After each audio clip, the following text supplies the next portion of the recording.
Welcome back to the July edition of the Up and Down. I'm Nia Frederick with Mass Golf, and joining me this month is Karen Gray, who works with our friends over at Titleist. So Karen, why don't you take it away, introduce yourself a little bit, tell us all the things to know. Wonderful. It's great to be here. Thank you for talking with me. I'm Karen Gray. I'm the supervisor of player research, as Nia said. I work at a Acushnet company in Titleist golf ball research and development. I am responsible for supervising and executing player experiences for fitting golf ball and golf clubs, as well as player research and data gathering for our scientists within our department to look at data from golfers of all ability levels. That is incredible. That is crazy. Talk a little bit about your backstory. What decorated resume do you have that got you to this position? Wow, so it's like any golfer's journey. It's kind of a lifelong journey. Starting out as a junior golfer in New York, I always played Titleist. So that's always in the back of your mind as you're playing the #1 ball in golf as a junior, and it continues throughout your collegiate career. I played in college, was on a full golf scholarship to Florida Atlantic, very lucky to have that, and then graduate. And in the process of trying to play the tour, get my card, I qualified for the PGA. I got my PGA Class A membership, and now I'm also in the LPGA. So where that feeds into is, in that journey, being a head pro at a club, I kind of enjoyed the teaching side of things. So player development that I've spoken about before, where coaching seemed like more of a better avenue for me, a better fit. So Methodist College in North Carolina, now Methodist University, was looking for a golf coach and professional golf management assistant director. Wow. So I applied for that position, and that led to my PGM director. A lot of our students came to work at Titleist and FootJoy, so I got interested in what could I offer to the company, where do I fit? And so this player fitting position became available, and it was actually on our Acushnet science van. I went out on the vans that went around the country and fit people and educated them on golf ball flight and the best performance with drivers, and then adding golf ball fitting in there as well. Wow, that's incredible. That is a crazy resume. First of all, congratulations. Thank you for being so dedicated to Titleist. We love having you guys as partners of Mass Golf. We love working with you as always. So let's talk a little bit about what your day-to-day looks like in this role. I'm sure it looks different every day, considering the golf season changes, the golfers you're working with change on a day-to-day basis. But what's different day-to-day, and what makes you excited every day to come to work at Titleist? Well, I mean, we're here at this beautiful site in this wonderful short game area that we have. What makes it exciting is no golfer is the same. So when a person comes to get fit, a dedicated golfer, we're all about, what's that player about? What are they looking for? So every interaction is unique, and every interaction is fun. And my team and I, we have 4 people together on the team. So it's myself and 3 other fitters, PGA members, experts in the golf swing, experts in fitting. And we all work every day to fit players in our morning and afternoon sessions. So we'll typically do 2 players in the morning, fit 2 in the afternoon, and include player testing in that process. So today we have, as you saw when you came, the 2 players that are getting fit, as well as a player test occurring. Okay. So that makes every day exciting and different, and we get to apply our knowledge, which is a lot of fun to help golfers get better. Yeah. So do you work with golfers of all levels, or just more on the professional level? We work with players of all levels.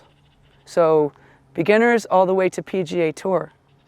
So we're experienced in all those levels. Now there is a PGA Tour team that's out, and of course you've seen it on the tour, on our tour truck, that department that handles those players specifically. But we are prepared to fit just about any golfer of any ability. That's incredible. I mean, I think it really resonates with why it's important to be fit for clubs, fit for golf balls. So let's talk about that a little bit. What would you say are like the most important reasons that golfers of any level should be fit for clubs or fit for golf balls? So it sounds like a simple analogy, but when you wear shoes every day, if you wear the wrong size shoe, your feet are going to start to hurt, you're going to start walking differently, and you might start to have knee problems, back problems, right? It all escalates. So fitting golf equipment is like that. You want clubs that are the right head model, that match your swing, shaft weight, shaft length, all those factors that go into what a player needs for their golf swing. That's what we consider. And it's so important because, like lie angle for an iron, that can affect which way the ball takes off. So if your clubs are too upright and long, you might miss it left. If they're too flat for you, you're going to go to the right. So we have tools that help us examine all these variables, and we dial you in based on the ball flight and what's best for your game. No matter what level you're at. No matter what level you're at. If you're a beginner golfer, you should come in and get fit. We can put you into clubs that will help you start out right and then advance down the road, down on your journey. And then if you're, high school going into college, you might want to look at your fit, or if you're someone who's changed your swing, working with a pro, there's always an opportunity to put something in your bag that, golf clubs have to earn their way into your bag. I like that a lot. They have to earn. As somebody who just finally got fit for new clubs, it feels like a world of a difference to play something that's really fit for me and where my game is at. Even though I'm not a pro by any means. So can you talk about a little bit about what your role was at Methodist and how you kind of helped work the team into an NCAA championship? We talked about this a little bit before off camera, but I think the story is incredible, and I'd really love to hear how your current role kind of resonates a little bit with that competitive golf side. So, a little backstory. When I was in college, I was a junior, and I got new clubs, and I never consulted my golf pro. And I bought a set off the rack, brand new Titleist, and I said, oh, I just want the regulars, just give me, what I need. Just give that. So I bought these clubs, and within 2 weeks, my game was destroyed.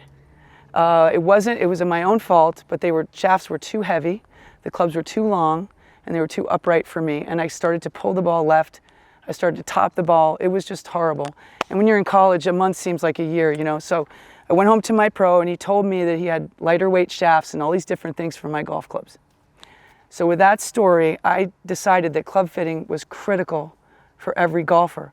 But nobody really offered it at the time at the dynamic level, and Titleist had just started to do fitting. In 1995, I think they launched their fitting program. So I was at Methodist at that time.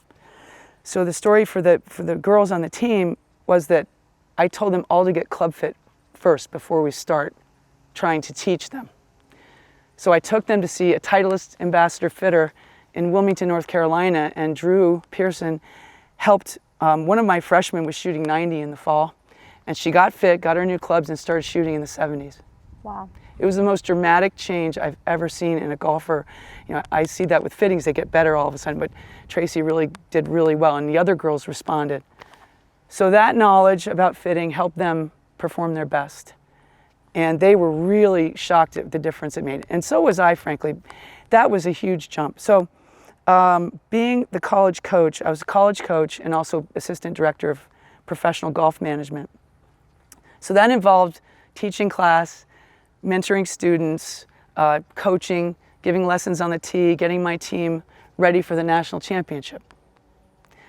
And that story for that tournament, I love this story because, I walked in and the coach before me had won 5 small college national championships in a row.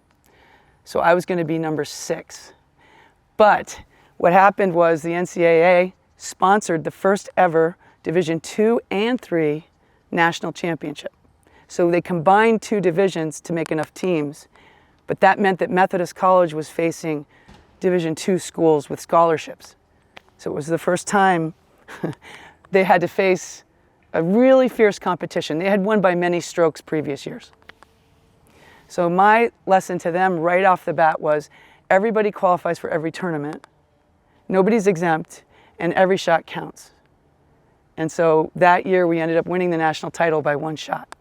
That's so incredible. It was exciting, and it was a culmination of, the things I believed in were club fitting and physical fitness and things that help the girls get better along the way on their journey. Yeah, it sounds like you really, I mean, not only improved how they were playing, but also like a little bit on the mental side of the game there too, right? So yes, they did have, you know, the new clubs and that fit them, but a little bit in the mental side, you told them that it's important to have this and they can play better by having those new clubs, and then they did. Right. And it obviously showed very, I mean, national championship. What more can you say?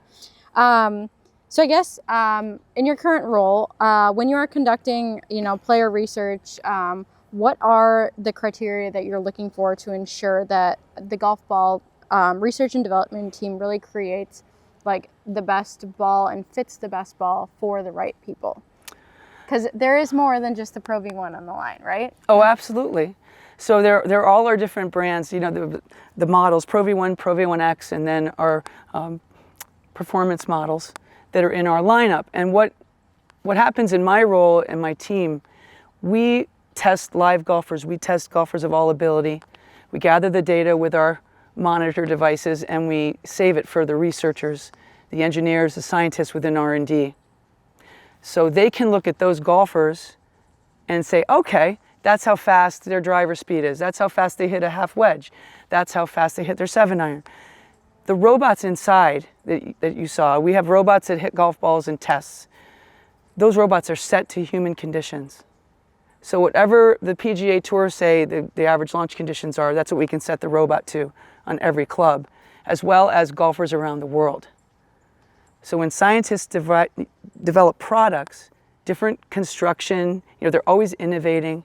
They want to see how they perform with golfers and what the feedback is from those golfers, input from those player tests. So that's what we help support. So it helps, you know, the researchers to have all that data to look at, plus the robots as well.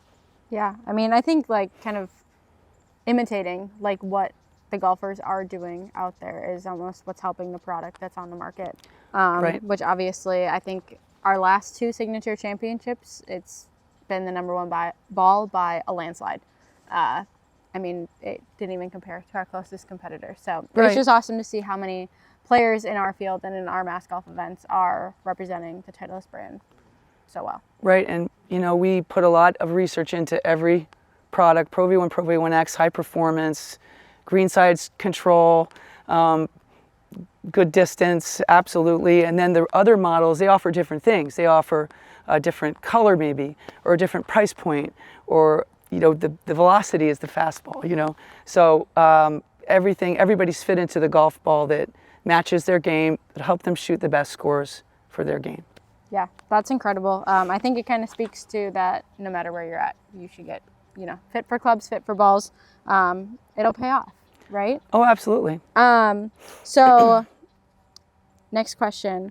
Can you explain the importance of having a strong mental game to accompany the skills that these players might have?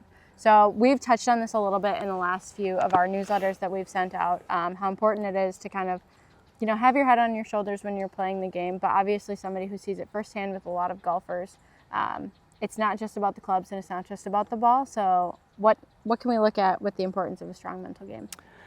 Mental game is critical. So one of the things I like to think about is the one shot at a time rule, where the most important shot in golf you're hitting is the one you're hitting at the time. Oh, okay. My high school coach always said Yep. the most important shot is the next one. Right, and it is important. But one of the things that my pro said to me was, you can't affect the past, but you can affect what you're doing at the moment and make a good solid decision, and then not let that, whatever result you have, affect the next one.